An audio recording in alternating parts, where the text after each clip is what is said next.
నమస్తే, నేను మీ తేజ. రోజు ఎగ్జాక్ట్గా 12 గంటలకి మా మీడియా గ్రూప్స్లో ఒక మెసేజ్ వచ్చింది. అమీర్పేట్, బేగంపేట్, లాల్ బంగ్లా దగ్గర ఉన్న వెల్నెస్ హాస్పిటల్ దగ్గర యాదమ్మ అనే ఒక వ్యక్తి చనిపోయారు. హాస్పిటల్ దగ్గర ఆ యాజమాన్యంతో గొడవ జరుగుతుందని ఒక మెసేజ్ అయితే మాకు రావడం అయితే జరిగింది. సో అంటే ఇది ప్రజా సమస్య కాబట్టి వెంటనే మా మీడియా మిత్రులందరూ కూడా ఇక్కడికి రావడం జరిగింది. అసలు ఏం జరిగింది పూర్తిగా తెలుసుకునేందుకు ప్రయత్నించే ఇదైతే మేము చేసాం. కానీ ఇక్కడ సిబ్బంది మమ్మల్ని అడ్డుకునే ప్రయత్నం చేశారు. వారు డ్యూటీ చేశారు, మేము అడ్డేం పడట్లా.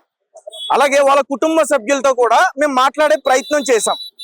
ఏం జరిగింది, ఎందుకు యాదమ్మ చనిపోయారు, విషయం ఏంటి అంటే ఆమె వికలాంగులారు, అనారోగ్యంతో ఉన్నారని చెప్పేసి అన్నారు. ఓకే, సో రీజన్ ఏంటి, మరి గొడవ పడ్డ రీజన్ ఏంటంటే కుటుంబ సభ్యులు పక్కన ఏడుస్తూ ఉన్నారు, మాతో చెప్తా ఉన్నారు. సిబ్బంది వచ్చి ఇక్కడికి వాళ్ళని లోపలికి గెంటేసే ప్రయత్నం చేశారు.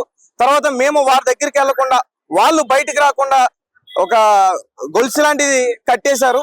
ఈ లోపు వాళ్ళ కుటుంబ సభ్యుల దగ్గర నుంచి 2-3 పర్సన్స్ బయటకు అయితే రావడం జరిగింది. సో వారిని మేము అడిగే ప్రయత్నం చేసాం. అసలు ఏం జరిగింది ఏంటి అంటే వారు కూడా ఆమె అనారోగ్యంగా ఉందండి, చనిపోయారనే విషయాన్ని తెలియజేశారు. ఈ లోపు లోపల నుంచి ఒక పెద్ద మనిషి వైట్ షర్ట్ వేసుకుని వచ్చాడు. ఆయన సర్పంచ్ అంట. వాళ్ళ ఫుల్ డీటెయిల్స్ ఇంకా క్లారిటీగా బయటికి రాలేదు. అవన్నీ కూడా మేము బయటికి తీసుకొచ్చే ప్రయత్నం చేస్తాం. సో ఆ పెద్ద మనిషి వచ్చి బయటికి ఏం చెప్తున్నాడంటే, ఇక్కడ ఏం జరగలేదు, ఎవరు చనిపోలేదు, ఇష్యూ ఇక్కడ కాదు, యశోద హాస్పిటల్లో జరిగింది అంటూ కూడా ఎవరైతే లోపల నుంచి వచ్చాడో సర్పంచ్, ఆ వ్యక్తి మాకు ఆ రకంగా అయితే చెప్పడం జరిగింది. సో మేము గట్టిగా అడిగాం, ఇదేంటి మీరే కదా మాకు ఒక మెసేజ్ పాస్ చేశారు, ఎవరో చనిపోయారు, ఇష్యూ జరుగుతుందని చెప్పేసి అంటే వారు మమ్మల్ని అడ్డుకునే ప్రయత్నం చేశారు, చెప్పలేదు. అంటే లోపల ఒక పేషెంట్ చనిపోయారు, దానికి కారణం ఒక డాక్టర్ నిర్లక్ష్యం. ఆ విషయాన్ని ఈ కుటుంబ సభ్యులు, వారి వెంట వచ్చిన ఎవరైతే ఆ ఊరి సర్పంచ్ ఉన్నారో వాళ్ళు కాంప్రమైజ్ చేసుకుని యాజమాన్యం చేసిన ఏదైతే నిర్లక్ష్యం ఉందో దాన్ని బయట పెట్టే ప్రయత్నం అయితే చేయటం. ఈ రోజు యాదమ్మ చనిపోయారు, అదే డాక్టర్ వల్ల రేపు ఇంకొకరు చనిపోరని గ్యారంటీ ఏంటి? మేము అందుకోసమే ప్రశ్నించడానికి వచ్చాం. మీరు పేషెంట్స్ తో కాంప్రమైజ్ చేసుకున్నారు, ఓకే, డాక్టర్ ఎవరు, నిర్లక్ష్యం ఏం జరిగింది? నేను మాట్లాడొద్దా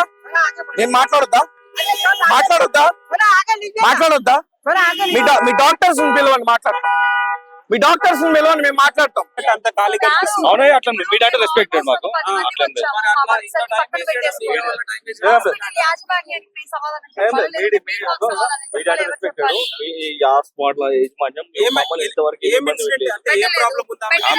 హ్యాండికాప్డ్ ఆమె, అంటే ఏమి హాస్పిటల్ 1% నేను ఒకటి అడుగుతాను. ఇప్పుడు మీరు రాంగ్ ఇన్ఫర్మేషన్ అంటున్నారు, మరి ఇన్ఫార్మ్ చేసింది మీరు, చేసింది మీ వాళ్ళే చేస్తున్నారు. మరి మీరు ఏమైనా హాస్పిటల్ వాళ్ళతో కాంప్రమైజ్ అయినారు అనుకోవాలి.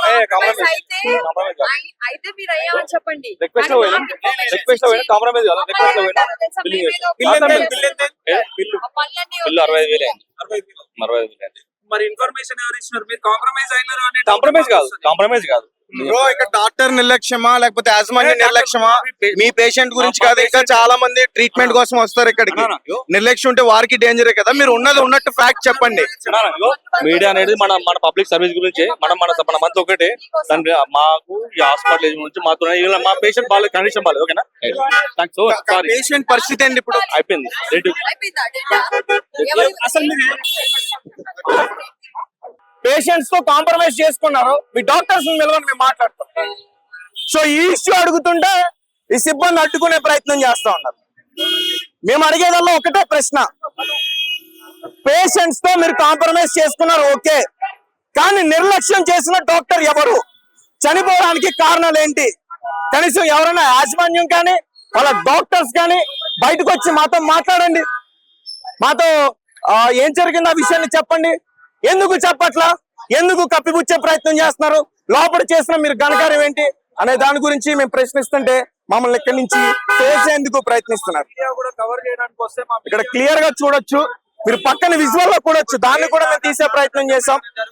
ఇక్కడ మేము అడిగే ప్రయత్నం చేస్తుంటే వాళ్ళందరినీ కూడా కిందకి పంపించి అంబులెన్స్ లో సైలెంట్ గా వెంటనే పంపించారు. ఆ దృశ్యాన్ని కూడా మీరు చూడొచ్చు.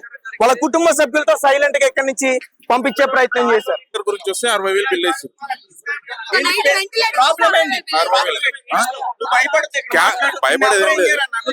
భయపడేది ఏం లేదు. ఎందుకు భయపడతాం? నేను మాట్లాడుతున్నాను. క్యాన్సర్ పేషెంట్ ఉన్నాడు, నిమ్స్ లో బెడ్ ఖాళీ లేదని ఇక్కడికి వచ్చినాం. వెంటిలేటర్ కావాలి, ఓన్లీ వెంటిలేటర్ అని చెప్పినాం. అడ్మిట్ చేసుకున్నారు. అడ్మిట్ చేసుకున్నాక 15,000 అన్నారు. అయినాక స్కానింగ్ కూడా కంపల్సరీ చేయాలన్నారు. అయినా చేపించినాం. అంత అయిపోయింది. ఇంకా పొద్దునే పంపిస్తామన్నారు. మళ్ళీ ఇప్పుడు 12,000 బిల్లు కట్టాలి. మెడిసిన్ అంటారు. మెడిసిన్ నైట్ ఏం చెప్పలేరు కదా, ట్రీట్మెంట్ ఏం లేదు కాబట్టి ఏం లేదు అన్నారు. హాస్పిటల్కి వస్తే హాస్పిటల్ అమ్మకిస్తారు అంతే. హాస్పిటల్ ఏం లేదు. హాస్పిటల్ పెద్ద పేరుకే ఉంది కానీ ఫ్రాడ్ హాస్పిటల్ ఇదంతా. ఈ పేషెంట్ ఇబ్బంది పడ్డారు ఇక్కడ. అవును. పరిస్థితి ఎలా ఉంది లోపల? ఇదిగోండి మళ్ళీ నిమ్స్ కి తీసుకెళ్లిపోతున్నాం. ఇక్కడ ఉంటే హాస్టల్ అమ్మిపిస్తారని మళ్ళీ నిమ్స్ కి వెళ్ళిపోతున్నాం. ఇక్కడ ఇంకొక పేషెంట్ తాలూకా మీడియా మిత్రులతో మాట్లాడుతుంటే పర్సన్ బయటికి నెట్టే ప్రయత్నం చేస్తున్నారు. సో అంటే క్లియర్ గా పేషెంట్ కి కావాల్సిన మెడిసిన్స్ ఏంటి, వైద్యం ఏమి ఇవ్వాలి అనే దాని గురించి క్లియర్ గా ఇన్ఫర్మేషన్ ఇవ్వకుండా నైట్ 60,000 రూపాయలు వీళ్ళ దగ్గర నుంచి వాళ్ళు తీసుకునే ప్రయత్నం చేశారంట. సడన్ గా 12,000 రూపాయలు మెడిసిన్ బిల్ అని చెప్పేసి ఒక లిస్ట్ తీసుకొచ్చి వాళ్ళ వరకు ఇచ్చారంట. ఇప్పుడు ఆ పేషెంట్ ని నిమ్స్ ఆసుపత్రికి తీసుకెళ్లే ప్రయత్నం చేస్తా ఉన్నారు.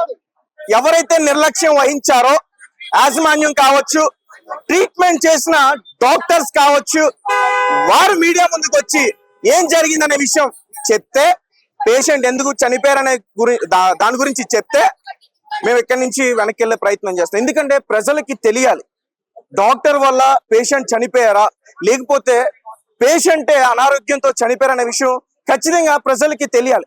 అసలు వెల్నెస్ లోపల ఏం జరుగుతుంది అనేది కూడా మరి ప్రజలకు తెలియాలి కదా. డాక్టర్స్ ఏ రకంగా వైద్యం చేస్తున్నారు ఆ విషయం తెలిస్తేనే కదా ప్రజలు కూడా ఇక్కడికి వచ్చేది. కానీ ఆ విషయాన్ని మాత్రం మీ డాక్టర్స్ ని రమ్మనండి, మీ డాక్టర్స్ ని రమ్మనండి. ఎవరైతే ఇక్కడ ఇష్యూ జరిగింది ఇక్కడే కదా, ఇష్యూ జరిగింది ఇక్కడే కదా, ఇష్యూ జరిగింది ఇక్కడే కదా. మా ఎవరైనా చెప్పొచ్చు, మీరు ఎవరైనా ఇబ్బంది పడుతుంటే మాతో చెప్పండి ధైర్యంగా. చెప్పండి ఏం జరిగిందో చెప్పండి, మాతో మీరు మాట్లాడవచ్చు. పేషెంట్స్ ఎవరన్నా వీళ్ళ అరాచకాల గురించి మీరు ఎవరన్నా చెప్పొచ్చు. పేషెంట్స్ మిమ్మల్ని ఎవరు ఏం చేయరు ఇక్కడ. అమ్మ ఏమన్నా ఇబ్బంది ఉందా మీకు చెప్పండి సార్, చెప్పండి. భయపడద్దు, భయపడదు. రైట్, ఇక్కడ సిబ్బంది కూడా భయపెడుతున్న పరిస్థితి క్లియర్ గా చూడొచ్చు.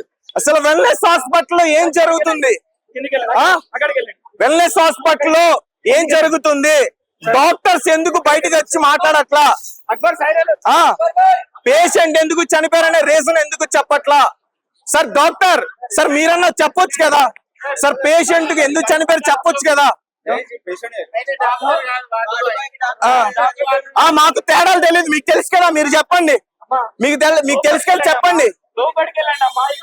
మాకు తెలియదు కాబట్టి మేము మైకులు పట్టుకున్నాం, మీరేమో ఇక్కడ నుంచుని సిబ్బందిగా ఉన్నారు. మా మీద డైలాగ్ లేదు. తేడా తెలియదు అన్నావు కదా, రా నేను మాట్లాడతా. మీరు ఏమున్నా అక్కడికి వెళ్ళి మాట్లాడారు. మాకు తేడా తెలియదు అని చెప్తున్నాడు కదా డాక్టర్ కి పేషెంట్లకి. సమాధానం ఇస్తాం. మేము ఇక్కడ ఎవరిని కూడా ఇబ్బంది పెట్టే ప్రయత్నం చేయట్లేదు. ఇక్కడికి చాలా మంది పేషెంట్స్ వస్తారు, అనారోగ్యంతో ఉన్న వాళ్ళు ఖచ్చితంగా వస్తారు. మేము ఎవరికి కూడా ఇబ్బంది పెట్టే ప్రయత్నం చేయట్లేదు. మీకు క్లియర్ గా చూడొచ్చు. మేము అడిగేదల్లా ఒక్కటే, యాదమ్మ ఎందుకు చనిపోయింది, ఎలా చనిపోయింది, ఆమెకున్న అనారోగ్య పరిస్థితి ఏంటి, వాళ్ళ కుటుంబ సభ్యులు ఎందుకు మీడియాకి విషయాల్ని చెప్పడానికి వచ్చారు. దాని తర్వాత వెంటనే కాంప్రమైజ్ చేసి సర్పంచ్ తో ఒక అబద్ధం చెప్పించి వెల్నెస్ హాస్పిటల్ ఏం జరగలేదని చెప్పి ఆ విషయాన్ని యశోద హాస్పిటల్ పైకి తోస్తున్నారు. ఇక్కడ కాదు ఇష్యూ, యశోద హాస్పిటల్ జరిగిందని చెప్పేసి వాళ్ళ మీద తోసే ప్రయత్నం చేసి ఆ సర్పంచ్ సైలెంట్ గా కారులో ఎక్కి ఇక్కడి నుంచి వెళ్ళిపోయిన పరిస్థితి క్లియర్ గా ఉంది. ఇక్కడ కాంప్రమైజ్ కావచ్చు, ఇంకోటి కావచ్చు. మేము అడిగేదల్లా ఒక్కటే, నిర్లక్ష్యం చేసిన డాక్టర్స్ ఎవరు, అలాగే డాక్టర్స్ ముందుకు వచ్చి మాట్లాడండి. ఎందుకు చనిపోయారు పేషెంట్స్, ఇంకా కొంతమంది ఇక్కడ చాలా మంది ఇక్కడ ట్రీట్మెంట్ కోసం వచ్చిన పేషెంట్స్ కూడా ఇబ్బంది పడుతున్నారు. ఏం జరుగుతుందో లోపల ఈ విషయాన్ని బయట పెట్టే ప్రయత్నం చేయొద్దా? ఇది ప్రజా సమస్య కాదా? దీనికి మమ్మల్ని అడ్డుకునే ప్రయత్నం చేస్తున్నారు వీళ్ళు. పైగా నన్ను ప్రశ్నిస్తున్నారు, డాక్టర్ కి వార్డ్ బాయ్ కి నీకు తేడా తెలియదు అని చెప్పి. ఇంకా మనతో మాట్లాడడానికి 2 పర్సన్స్ ఉన్నారు, వాళ్ళు లోపల ఉన్నారు. వాళ్ళు ఖచ్చితంగా బయటకు వస్తారని ఖచ్చితంగా వాళ్ళతో కూడా మాట్లాడిస్తా. ఎంతమంది నన్ను ఆపుతారు, ఎంతసేపు అని ఆపుతారమ్మా? సార్ నేను ఇక్కడే ఉంటా, మీరు రండి మాట్లాడదాం, ఏం జరిగిందో క్లియర్ గా మనం మాట్లాడదాం. ఓకే, మీరు ఎంతమంది లోపల దాచినా మేము ఇక్కడనే ఉంటాం, మేము ఎక్కడికి పోము. క్లియర్ గా చూడొచ్చు. ఇబ్బంది ఉన్న పేషెంట్స్ మాతో మాట్లాడడానికి వస్తుంటే వాళ్ళని లోపలికి దాచేస్తున్నారు వీళ్ళు.